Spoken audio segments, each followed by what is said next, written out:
청주시가 추진한 시외버스 터미널 매각이 응찰자가 단 한 곳도 없어 무산됐습니다. 졸속 매각 논란 속에 시장의 반응은 싸늘했습니다. 수도권 쓰레기 유입을 두고 비판이 쏟아지자 청주시가 소각업체들과 긴급 협약을 맺었습니다. 하지만 이미 반입 계약이 다 끝난 뒤라 뒷북 행정이라는 비판이 나왔습니다. 동료 의원 징계를 비판했다는 이유로 또다시 징계를 추진하던 도의회가 취재가 시작되자 급히 철회했습니다. 스스로 권위를 떨어뜨리는 촌극이 펼쳐졌습니다. 시청자 여러분 안녕하십니까? 계속해서 뉴스데스크 충북입니다. 청주시가 시외버스 터미널을 매각해 현대화하겠다던 계획이 무산됐습니다. 졸속 매각 논란 속에 입찰에 참여한 업체가 단 한 곳도 나오지 않은 건데요. 청주시는 곧바로 재입찰 검토에 들어갔지만 선거를 코앞에 두고 시장의 반응은 차갑습니다. 김영일 기자입니다. 청주시의 버스터미널을 매각해 낡은 시설을 현대화하겠다던 청주시의 계획이 좌절됐습니다. 청주시가 지난 2일부터 사흘 동안 시외버스터미널 부지와 건물에 대한 매각 입찰을 진행했지만 응찰자가 단 한 곳도 나오지 않은 겁니다. 매각 초기 단계부터 적극적으로 입찰 참여 의사를 보였던 업체 3곳도 최근 입찰 포기 의사를 전달한 것으로 전해졌습니다. 개찰을 했는데요. 응찰자가 없었습니다. 매각을 통해서 노후화된 시외버스 터미널을 현대화하려고 했었는데 입찰이 성사되지 못해서 좀 안타깝게 생각을 하고요. 청주시는 매각 무산 이유로 높은 감정평가 금액과 까다로운 계약 조건, 터미널 복합 개발에 대한 정치적 논쟁 장기화 등을 꼽았습니다. 특히 6월 지방선거를 앞두고 시장 출마 예정자들이 잇따라 터미널 매각에 반대 입장을 내놓은 것이 큰 부담으로 작용했다는 분석입니다. 청주시가 곧바로 터미널 매각 재입찰에 대한 검토에 들어갔지만 쉽지 않아 보이는 이유입니다. 최근에 이제 복합 개발 둘러싸고 여러 가지 이제 얘기들이 많이 있어서 아마도 투자자들이 부담을 느끼지 않았을까. 그동안 터미널 매각에 반대해왔던 시민사회단체는 터미널 매각 유찰은 청주시의 불통행정에 대한 엄중한 경고라고 환영했습니다. 이제라도 터미널 매각 추진을 중단하고 시민 공론화에 나서라고 요구했습니다. 이 공간을 공공의 자산으로 어떻게 살려나갈 것인가, 시민과 전문가 그리고 청주시가 함께 공론화위원회라든가 이런 것들을 좀 조성을 해서 이번 유찰과 관련해 더불어민주당 청주시장 출마 예정자들도 잇따라 입장문을 내고 청주시는 이제라도 시민 공론화 과정 없이 일방적으로 추진하는 터미널 졸속 매각을 중단하라고 압박했습니다. MBC 뉴스 김영일입니다. 이범석 청주시장의 핵심 공약인 꿀잼 도시 사업과 관련해 시청이 압수수색을 당하자 시민단체가 사업 전면 재검토를 촉구했습니다. 충북참여자치시민연대는 오늘 성명을 내고 행정의 공정성과 투명성에 심각한 의문을 남긴 사업이라며 압수수색에 대해 이 시장이 직접 시민 앞에 사죄하라고 강하게 비판했습니다. 이들은 의혹이 제기된 사업들을 즉각 중단하고 원점에서 재검토하라고도 요구했습니다. 음성군 생활용품 공장 화재 현장에서 오늘 2차 합동감식이 진행됐습니다. 경찰과 소방 등 조사당국은 발화 지점으로 추정되는 A동 1층 폐기물 처리장과 전기 설비 등을 집중적으로 살폈으나 설비가 대부분 불에 타 정확한 원인을 찾는 데는 상당한 시간이 걸릴 것으로 보입니다. 이런 가운데 어제 오후에는 실종자들이 근무하던 폐기물 처리장 인근에서 뼈 조각으로 추정되는 물체가 발견돼 경찰이 국립과학수사연구원에 정밀 감식을 의뢰했습니다. 저희 연속 보도로 수도권 쓰레기 반입에 대한 비난 여론이 거세지자 청주시가 소각업체들과 긴급 협약을 맺었습니다. 앞으로 수도권 쓰레기를 추가로 가져오지 않겠다는 건데요. 하지만 이미 계약이 다 끝난 마당에 강제성도 없는 약속이 무슨 의미가 있냐는 비판이 나옵니다. 김은초 기자의 보도입니다. 이범석 청주시장과 지역 소각업체 대표들이 마주 앉았습니다. 올해 수도권 지자체와 계약을 맺고 쓰레기를 들여오기로 한 업체들인데 남의 집 쓰레기 태운 연기를 왜 우리가 마셔야 하냐는 시민들의 분노가 들불처럼 번지자 마련된 자리입니다.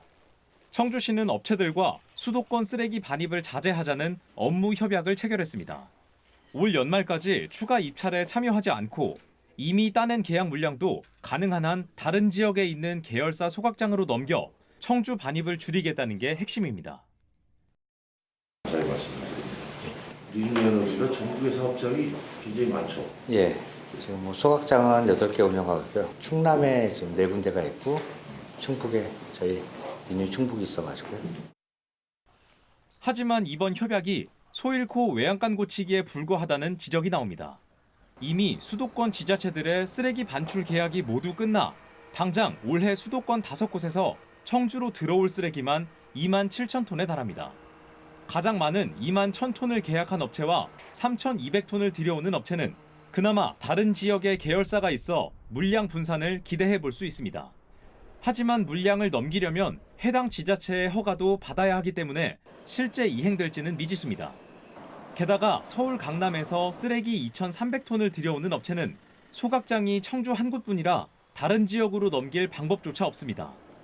근본적으로 이번 협약엔 구속력이 없어 업체들의 호의에만 기대야 하는 상황입니다.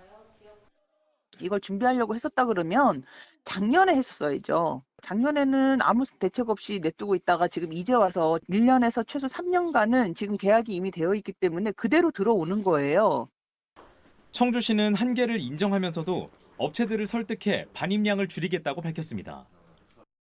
청주 한 군데만 운영하지 않고 여러 군데 운영하는 업체도 있기 때문에 기존 계약 물량도 다른 곳으로 반입을 유도하고자 협조를 구하고 있습니다. 계약이 다 끝난 뒤에야 나온 반입 자제 협약. 이미 시작된 수도권 쓰레기의 습격을 막아내기엔 역부족이란 우려가 커지고 있습니다. MBC 뉴스 김은초입니다. 제천시가 지난 2017년 발생한 하소동 스포츠센터 화재 참사 유족들에게 오는 6월까지 위로금을 지급하기로 하고 이달 안에 지급심의위원회를 구성합니다. 당초 제천시와 재원을 분담하기로 했던 충청북도는 도의회 반대로 직접 지원할 법적 근거가 무산되자 제천시의 현안 사업비를 지원해주는 우회적인 방식으로 예산을 보태기로 했습니다. 이에 따라 제천시는 내일 자체 지원 조례를 공포하고 오랜 시간 고통받은 유족들의 아픔을 치유하는 데 속도를 낼 방침입니다. 6월 지방선거를 앞두고 오늘도 출마 선언이 잇따랐습니다. 이민표 국민의힘 충북도당 부위원장은 모두가 공감하고 군민이 소통하는 핵목특별시 증평을 만들겠다며 증평군수 선거 출마를 선언했습니다. IT 기업인 출신의 김근태 농업법인 대표는 판교에 벤처의 보금자리를 만들었던 추진력으로 청주를 설계하겠다면서 민주당 청주시장 후보 출마를 선언했습니다. 한편 손인석 전 정무특보는 청주시청 기자실을 찾아 설 명절 이후 국민의힘 청주시장 후보 출마를 선언하겠다고 밝혔습니다. 동료 의원 징계 문제를 두고 충북도의회가 진흙탕 싸움에 빠졌습니다. 민주당 의원에게 중징계를 내린 국민의힘이 이번엔 그 결정을 SNS에서 비판한 또 다른 의원까지 징계하겠다고 나섰는데요. 취재가 시작되자 급히 철회했는데 다수당의 힘만 믿고 감정적으로 권한을 휘두른다는 비판이 나옵니다. 보도에 조미애 기자입니다. 갈등의 시작은 지난달 민주당 박진희 도의원에게 내려진 출석정지 30일 징계였습니다. 당시 민간자문위원회는 시한이 지나 요건이 안 된다고 했고 윤리특위조차 공개사과 수준으로 결론 냈지만 본회의장에서 국민의힘 주도로 징계 수위가 중징계로 격상됐습니다. 그러자 같은 당 이상식 의원이 반발했습니다. 이 의원은 자신의 SNS에 망나니를 보았다. 법리도 절차도 경우도 없었다. 윤석열과 꼭 닮았다며 의회를 비판했습니다. 국민의힘은 즉각 발끈했습니다. 이정범 의원은 사실과 다른 막말로 동료 의원들을 모욕했다며 공개 사과를 요구했고 이 의원을 윤리특위에 회부해달라고 요청했습니다. 품위 유지 의무를 위반했다며 또다시 징계 카드를 꺼내든 겁니다. 도에 지나치는 그런 입에 담지 못할 표현을 하셨기 때문에 그에 대한 사과를 요구했으나 사과를에 응하지 않으셔서 저희 국민의힘 전체 의원님들의 뜻을 모아서 이렇게. 이상식 의원은 입틀막이라며 맞섰습니다. 정치인이 현안에 대해 개인 공간에 의견을 낸 것조차 징계하겠다는 건 표현의 자유를 억압하는 다수당의 횡포라고 목소리를 높였습니다. 그 옛날 윤석열 정권 때 입틀막이라고 많이 유행했었는데 모든 정치인들의 입을 틀어막고 어떻게 토의하고 어떻게 그 지역 현안에 대해서 논의하겠습니까? 전체 35석 중 26석으로 압도적 과반을 차지한 국민의힘이 마음만 먹으면 징계를 좌지우지할 수 있는 상황. 하지만 감정 싸움이란 비판과 함께 언론 취재가 시작되자 기류가 바뀌었습니다. 이양섭 의장과 양당 원내대표가 중재에 나섰고 국민의힘은 징계 요구서를 낸 지 사흘 만에 급히 철회했습니다. 징계하겠다고 으름장을 놨다가 여론이 나빠지자 없던 일로 하는 총극이 벌어진 겁니다. 그 요구 자체가 얼마나 무리했는지를 스스로 인정한 셈이고요. 다수당의 힘으로 밀어붙이던 것을 다시 한번 반복하려 했던 것이고 또 도의회가 원칙이 아니라 눈치로 움직이. 한편 박진희 의원에 대한 출석정지 30일 중징계에 대해 법원은 다음 달 13일까지 징계 효력을 정지시켰습니다. MBC 뉴스 조미입니다.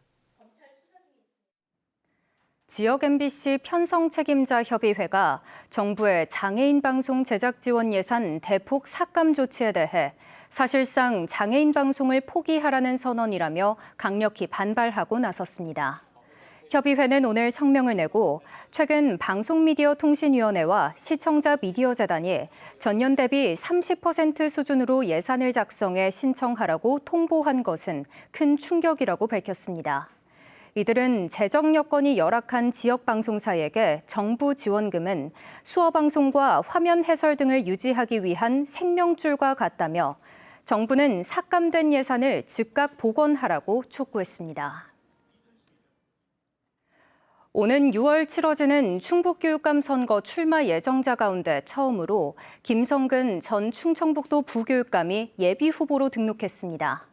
김성근 전 부교육감은 오늘 충북 선관위를 찾아 예비 후보로 등록하고 등록 이후 첫 일정으로 단재 신채호 사당을 참배했습니다. 지난달 충북교육감 출마를 선언한 김진균 청주시 체육회장은 조만간 예비 후보로 등록할 것으로 알려졌고 조동욱 전 충북도립대 교수도 오는 11일 출마 선언 기자회견을 계획하고 있습니다. 경찰이 날짜가 다른 엉뚱한 CCTV를 근거로 무혐의 처분했던 성추행 피의자가 검찰의 재수사 끝에 덜미를 잡혔습니다. 청주지검 충주지청은 지난해 6월 자신이 운영하는 편의점 여직원을 성추행한 혐의로 60대 남성을 불구속 기소했습니다. 당초 경찰은 범행 시점이 아닌 한 달 뒤에 CCTV를 확인한 뒤 피해자 진술을 믿을 수 없다며 사건을 불송치했습니다. 하지만 기록을 넘겨받은 검찰은 CCTV 날짜가 다르다는 점을 발견해 재수사를 요청했고 보안 수사 과정에서 상습적으로 성적 발언을 한 사실까지 추가로 확인했습니다. 청주청원경찰서는 청주시청 제2임시청사가 있는 문화재조창 건물 내 여자 화장실에서 불법 촬영을 시도한 30대 남성을 불구속 입건했습니다. 이 남성은 지난달 27일 오후 문화재조창 여자 화장실 칸막이 아래로 휴대전화를 넣어 불법 촬영을 시도하다 피해 여성이 소리를 지르자 그대로 달아난 혐의를 받고 있습니다.